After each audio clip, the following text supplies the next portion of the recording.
Please subscribe Gondian Porter YouTube channel. हक अधिकार है और इसके बावजूद भी हमें वो हक अधिकार मिलने के बावजूद भी उन मूलभूत सुविधाओं से हम क्यों वंचित रह जाते हैं, ये बहुत चिंता का विषय है। साथियों, औपचारिकता के लिए आज़ादी मिली है, औपचारिक मात्र मैं कहूँगा, उसको मैं पूर्णतः आज़ादी में नहीं मानता। 15 अगस्त 1947 को जो हमारे देश को आज़ादी मिला था, एक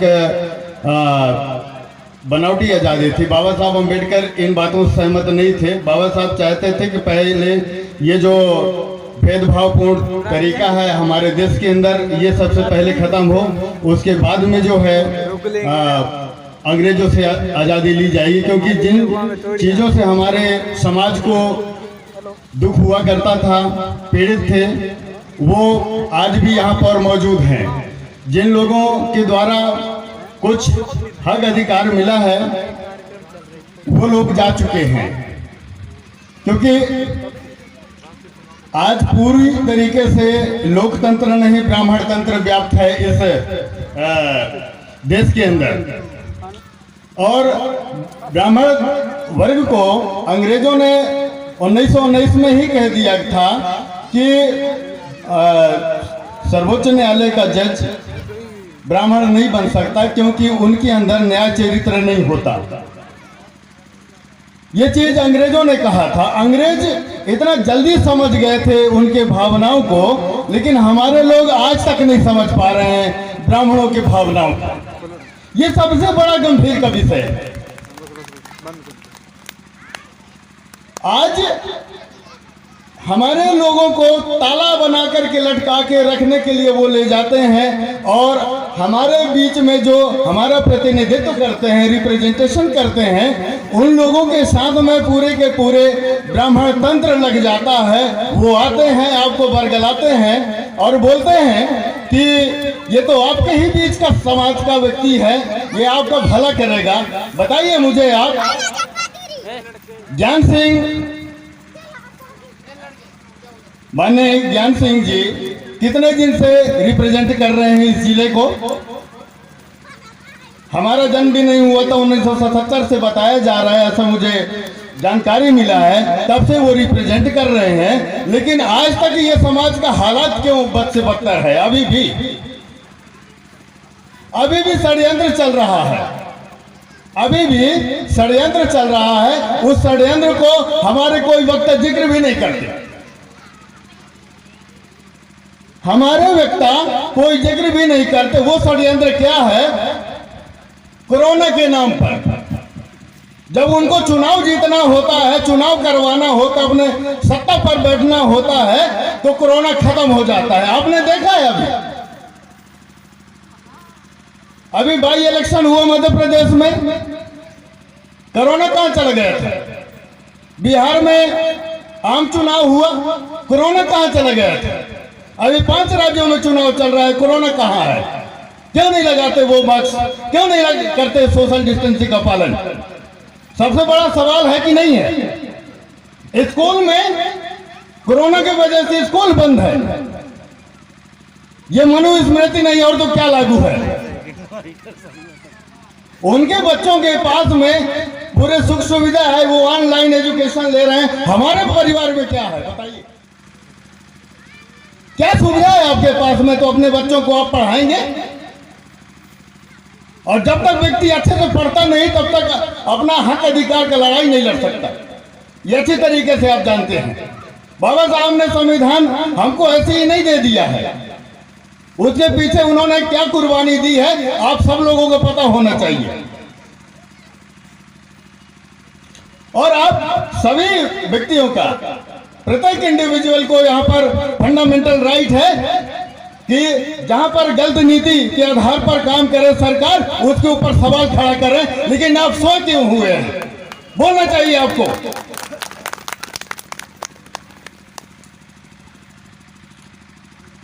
आपके भविष्य पर कुल्हाड़ी मारा जा रहा है, आप हाथ में हाथ धरे सो रहे हैं। बताइए कैसे काम चलेगा?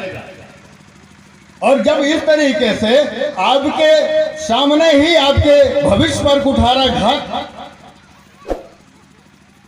लागू करेंगे वो कानून का, तो आप कैसे आगे बढ़ पाएंगे? किस बात की आजादी चाहिए आपको, जब आप खुद तैयार नहीं आजादी के लिए? इस बात से आप लोग सहमत हैं कि आपके साथ गलत हो रहा है? कोई नहीं, सब सहमत हैं, कोई इनके साथ में गलत नहीं हो रहा है। कुर्सी पर बैठाते जाइए, अपने ऊपर कुल्हाड़ी चलवाते जाइए। जब उनको कुर्सी पर वो बैठ जाएंगे, कोरोना फिर लागू, लॉकडाउन नागपुर में हो गए क्योंकि महाराष्ट्र में अभी इलेक्शन नहीं है, तो वहां का लॉकडाउन अभी चालू हो गया। नागपुर का आप लाइव देखे होंगे। लेकिन अभी पश्चिम बंगाल में, असम में, 3 राज्यों में और है, वहां पर लॉकडाउन नहीं है। जैसे वहां पर खत्म होगा फिर लॉकडाउन चालू हो जाएगा। कब जागेंगे भाई आप लोग? कब जागेंगे? और आप पढ़े लिखे लोग हो, कोरोना ऐसा कौन सा बीमारी है कि ताली बजाने से ठीक हो जाता है भाई? कोई बीमारी ठीक होता है क्या? थाली बजाने से ठीक होता है क्या? 14 दिन बिना दवाई के अंदर कर दें, उससे ठीक हो जाएगा क्या? दिमाग लड़ाइए ना आप लोग। हर बीमारी विदाउट वैक्सीन वो ठीक हो ही नहीं सकता, ये तय है। एक मूर्ख सरकार बैठ जाता है, आपको ताली बजाने के लिए बोल दिया जाता है, आप ताली बजाने लगते हैं। एक बेवकूफ सरकार बैठ जाता है दिल्ली में, आपको थाली बजाने के लिए कह दिया जाता है, आप थाली बजाने लगते। अरे अपना दिमाग लड़ाइए। बीमारी आपको मलेरिया है, ताली बजाने ठीक हो जाएगा? खांसी हो रहा है, आप ठीक हो जाएंगे? उसका दवाई लेना पड़ेगा ना। सब लोगों को, कई लोगों को हैरान नहीं होती होगी ये लड़का क्यों बोल रहा है ऐसा।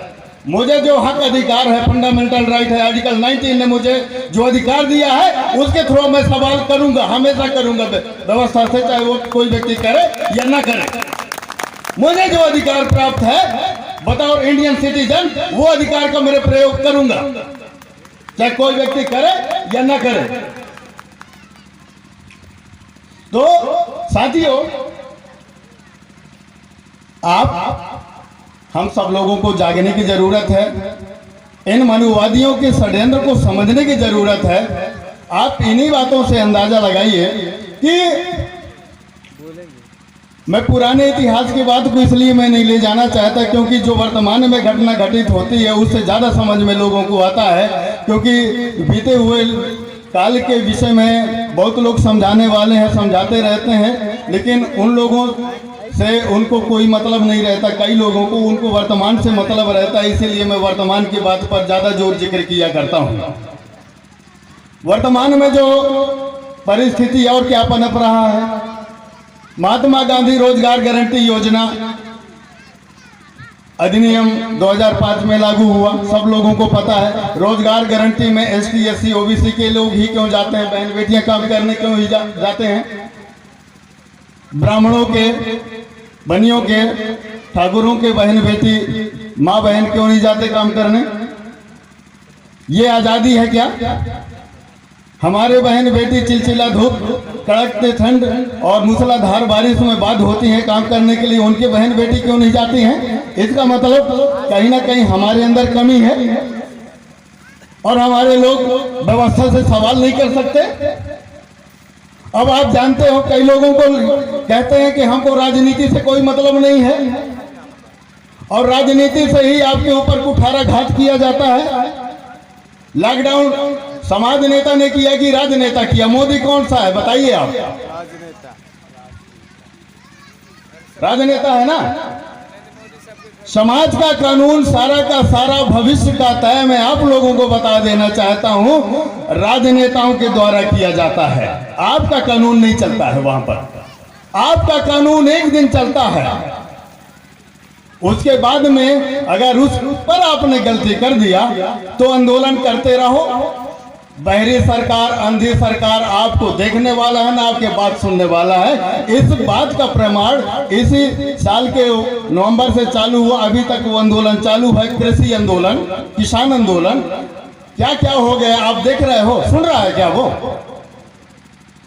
3 काले कानून के विषय में चल रहा है ना आंदोलन, लेकिन सुन रहा है वो सरकार? अंधा सरकार है, बहरा सरकार है, ना उसकी आंख में दिखाई देता ना कान में सुनाई देता। तो वो सुनहरा अवसर क्या होता है आपका? मतदान का वक्त होता है कि आप सोच समझ करके काम करें, किसी के भावनाओं में न डूबे, आप सही प्रत्याशी का चुनाव करें और आपको लगे कि ये व्यक्ति हमारे भविष्य तय कर सकता है, हमारा भविष्य बना सकता है। एक बार मौका दीजिए उसको, 5 साल के बाद में फिर पटक दीजिए। ये फंडामेंटल राइट आपको बाबा साहब अम्बेडकर ने दिया है। कोई व्यक्ति को यहाँ पर ही कुर्सी पर बैठने का अधिकार नहीं है जो आपके हित का काम न करे। जिसको आप न चाहें तो वो नहीं बैठ सकता, लेकिन आप चाह लेते हैं, इसी वजह से वो बार बार बैठ जाते हैं, है ना? तो आज के बाद में आपको अपने दिमाग से काम लेना चाहिए। लेंगे कि नहीं लेंगे आप? भावनाओं में तो नहीं खोएंगे आप। कुछ लोगों का हाथ उठ रहा है, कुछ लोगों का हाथ नहीं उठ रहा है, मतलब गुलामी पसंद है।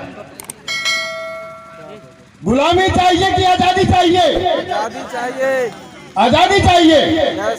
तो आज से अकल से काम लेंगे कि नकल से काम लेंगे, बताइए आप? अकल से, अपने दिल दिमाग से। और दिल दिमाग से आप काम लेंगे, भावनाओं में नहीं डूबेंगे, तभी ये वो गर्त से, वो गड्ढे से बाहर निकल पाएंगे आप। अभी हमारे एक साथी कह रहे थे कि पैसा को आदमी तवज्जो नहीं देता, कई लोग कह देते हैं, लेकिन पैसा हर चीज को प्रभावित करता है। साथियों, आज बहुत बड़ा प्रभावित आप हमारे समाज को किया हुआ है वो पैसा। लोग कहते हैं, मैं एक शेर सुनाना चाहता हूं आपको। लोग कहते हैं पैसा खुदा नहीं होता, पर खुदा की कसम खुदा से कम नहीं होता। लोग कहते हैं पैसा कम कुछ नहीं होता, है ना? पैसा खुदा नहीं होता, लेकिन खुदा की कसम खुदा से कम नहीं होता। जब विषम परिस्थिति आता है ना, तो अपने लोग भी दूर होने लगते हैं। वो पैसा ही आपका काम आता है, और पैसा ही आपको रुतबा, शोहरत, दौलत का एक अलग मकाम हासिल करवाता है। ये एक ऐसा थर्मामीटर बन गया है। कैसे वो तय होता है? पैसा तेरो 3 नाम, परसा परसु परसराम, पैसा तेरो 3 नाम। वो कैसे होता है? जब व्यक्ति के पास में, जो लड़का के पास में पैसा नहीं होता, रास्ते से गुजरता है वो लड़का, उसको कहते हैं कौन जा रहा है? बोला परसा जा रहा है। मतलब परसा जा रहा है, कोई उसका वैल्यू इज्जत तो है नहीं। लेकिन जब थोड़ा सा वो लड़का कमाने लगता है, तो वो लड़का को पूछते हैं वो कौन जा रहा है? वो बोलते हैं परसराम जा रहे हैं। और जब वो लड़का परिपूर्ण हो जाता है, पैसे दाम वाला बन जाता है, तो कहीं पर वो स्टेज महफिल में आता है, तो उसको बड़ा इज्जत के साथ में स्टेज दिया जाता है और बोलते हैं आइए परसराम जी, वेलकम, स्वागत किया जाता है गर्मजोशी के साथ में। ये कौन करवाता है? पैसा करवाता है। पैसा तेरो 3 नाम, परसा परसु परसराम। शुरू में परसा कहते हैं उसको, फिर परसराम जी कहते हैं, है ना? फिर उसको बड़े इज्जत के साथ में परसराम जी को बहुत इज्जत शोहरत मिलने लगता है। इसीलिए पैसा कमाने का डिफिनेशन आपको सीखना पड़ेगा। और पैसा कैसे आएगा? जब आप स्वतंत्र हो जाएंगे, तभी मानसिक गुलामी का जंजीर जब तक आपके गले में रहेगा, तब तक आप इन चीजों के लिए नहीं सोच सकते, क्योंकि कूट कूट के भरा हुआ है। हमारे लोगों में क्या है कि दाऊ या उन्हें का फला थे, हम ही नहीं फले, बनिया बैकालियन का फला थे दाऊ, हम ही नहीं फला था। सही बोलते हैं कि नहीं बोलते हैं? सियाने लोग बोलते हैं, अरे खुद तो किए नहीं वो काम, अपने औलाद को भी बरगलाने का काम करते हैं इन चीजों से। और अभी भी राज सत्ता क्यों दूर है हमारे लोगों को? अरे वो ज्ञान सिंह है दाऊ, ठीक, इन गोडवाना वाले क्या करें? इन गोडवाला वाले क्या करें? बोलते हैं कि नहीं बोलते? भैया ज्ञान सिंह को सब चीज कर देने वाला होता, समथिंग उसको 45 साल के आसपास होने जा रहा है उसको राजपाट करते हुए, लेकिन आज तक क्या किया। और उसके पास में एक बहुत सुनहरा अवसर भी था। आदिवासी क्षेत्र में ही पेशा एक्ट लागू होता है, आदिवासी क्षेत्र में ही 5वीं अनुसूची लागू होता है। न पेशा एक्ट लागू है और न 5वीं अनुसूची लागू है। थोड़ा सा मैं बताना चाहूंगा पेशा एक्ट के विषय में, फिर बाद में जब हमारा पेशा एक्ट के विषय में ही जब कार्यक्रम होगा वहां पर विस्तार से बताएंगे हम। पेशा एक्ट क्या होता है, 50% मालिकाना अधिकार होता है उसमें। वो जमींदार का, उसके जमीन से चाहे कोयला निकले, चाहे तांबा निकले, चाहे कॉपर निकले, या कोई अन्य धातु निकले, या फिर पत्थर निकले, रेत निकले, उन सभी चीजों में 50% का अधिकार लागू होता है पेशा एक्ट में। पेशा अधिनियम 1996, उसमें जैसे 1600 करोड़ का 1 एकड़ में बताया जा रहा है कि 70 करोड़ के आसपास उस एरिया के पैमाना है कि इतने करोड़ का कोयला निकलता है। सही बोल रहा हूं सर? 70 करोड़ का। अब 70 करोड़ कोयला है वहां पर, तो जब उस भूमि से कोयला निकाला जाएगा तो 35 करोड़ किसका होगा? उस भूस्वामी का होगा जिसके जमीन से कोयला निकलता है, और 35 करोड़ शासन का होगा, है ना। और जिस व्यक्ति के पास में 35 करोड़ रुपए आएगा वो गरीब रहेगा कि अमीर रहेगा? बताइए आप। अमीर रहेगा ना, सारा समस्या खत्म हो जाएगा।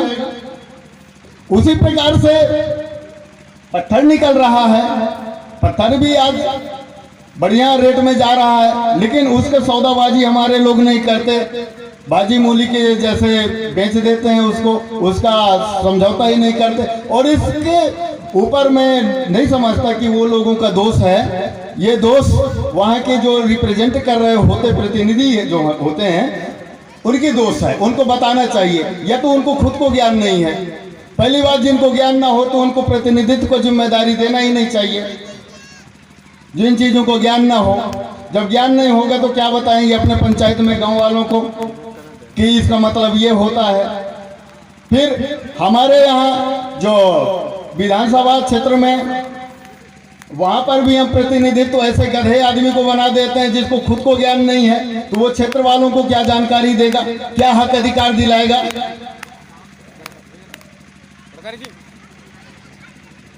और सांसद को भी देखिए, वो भी इसी प्रकार से है, कैसे काम चलेगा? तो साथियों, अपने उज्जवल भविष्य बनाने के लिए हमेशा पढ़ा लिखा व्यक्ति, शिक्षित व्यक्ति को बनाइए। और जो हमें कॉन्स्टिट्यूशन फंडामेंटल राइट मिला, वो संवैधानिक हक अधिकार मिला है, कम से कम वो चीज तो वो दिलाएं। आज ब्राह्मण तंत्र इतना हावी है कि झूठ परे पे राजनीति करके वो अपना रोटी सेक रहा है। हमारे लोग सच्चाई की लड़ाई लड़ करके भी उस सत्ता पर नहीं बैठ पा रहे हैं। ये सच है। हमारे जो जिले के अंदर भी रिप्रेजेंट कर रहे हैं वो भी आईना दिखाने का काम नहीं करते हैं। यह तो उनको खुद को पता नहीं होता है। सामाजिक रिप्रेजेंटेशन करते हैं वो लोग भी, गवर्नमेंट में जो रिप्रेजेंटेशन करते हैं वो तो है ही है उस प्रकार से, लेकिन जो हमारे संगठन में है तो कम से कम उनको आईने दिखाना चाहिए कि नहीं दिखाना चाहिए? वहां पर भी गलत कर देते हैं हमारे लोग। इन चीजों को दिखाना लायक जो व्यक्ति है उस व्यक्ति को प्रतिनिधित्व हमेशा कराना चाहिए, और जो व्यक्ति के अंदर वो काबिलियत नहीं है, वो सारी चीजें स्किल्स डेवलप नहीं है, उस व्यक्ति को सौंपेंगे तो यही हाल होगा। हर एक जगह आपको फूक फूक करके पैर रखना पड़ेगा, और हो सकता है उन लोगों से आपको आपका जागती दुश्मनी हो आस पड़ोस में, उसके वजह से कई लोग उसको पसंद नहीं करते, लेकिन मैं समझता हूँ कि ये आपस की लड़ाई होती है, परिवार की लड़ाई होती है। ऐसा तो पति पत्नी का भी हो जाता है। इन चीज़ों में, भावनाओं में नहीं वो जाना चाहिए। समाज का व्यक्ति हो, पढ़ा लिखा व्यक्ति हो, जागरूक व्यक्ति हो, जो हक अधिकार को दिलाने की काबिलियत रखता हो, उस व्यक्ति को हमको हमेशा प्रमोट करना चाहिए और वो स्टेज पर पहुंचाना जरूरी चाहिए जहां से वो हक अधिकार आपको दिला सके। आज के बाद आप ऐसा तो नहीं करेंगे, पक्षपात तो नहीं करेंगे अपने भाई के साथ में, पक्षपात तो नहीं करेंगे आप, आपसी लड़ाई बैर दुश्मनी के वजह से उस व्यक्ति को पीछे तो नहीं ढकेलेंगे आप। अगर आपका समाज का व्यक्ति है और जो इंटेलिजेंट है, आपको हक अधिकार दिला सकता है, उसको प्रमोट करेंगे आप। यहां पर बोलेंगे कि यार राजनीति मंच तो नहीं है, मैं सब बताता हूं आपको। समाज ही राजनीति का मंच बनाता है, समाज से ही राजनीति का उदय होता है। लेकिन वही राजनीति जब अपना कानून चालू करता है तो समाज के लोगों को मानना पड़ता है, जो वर्तमान में आप देख रहे हो। इसलिए आपके अंदर राजनीति चेतना भी आना बहुत जरूरी है। और हमारे लोगों में राजनीति चेतना न होने के वजह से बहुत पीछे हैं, 70 साल पीछे हैं, अभी 70 साल पीछे हैं। और लोग जो ब्राह्मण बनिया ठाकुर हैं वो 70 साल आगे चले गए। आज के डेट में उनका सबका पेट्रोल टंकी देखेंगे, क्रेशर पाएंगे, कंपनी के मालिक बने हुए हैं। हमारे लोग क्या हैं, आज पहले भी मजदूर थे, आज भी मजदूर हैं। कुछ बदलाव हुआ 70 सालों में? कुछ बदलाव नहीं हुआ है ना। तो साथियों, ये बहुत गंभीर समय चल रहा है। अपने प्रत्येक व्यक्ति को अपना एक नैतिक जिम्मेदारी है कि वो शिक्षित बन करके और अपने बाल बच्चों के भविष्य सजाने संवारने के लिए चिंतन मनन करें, और जो हमारा सामाजिक संगठन है उनके लीडरों को सपोर्ट करें हमेशा, और जो भी जहाँ पर भी सहयोग की बात आती है वहाँ पर वो अपना सहयोग प्रदान करें। मैं इन्हीं शब्दों के साथ में अपने वाणी को विराम देना चाहूँगा। जय सेवा, जय जोहार, जय गुणवाना।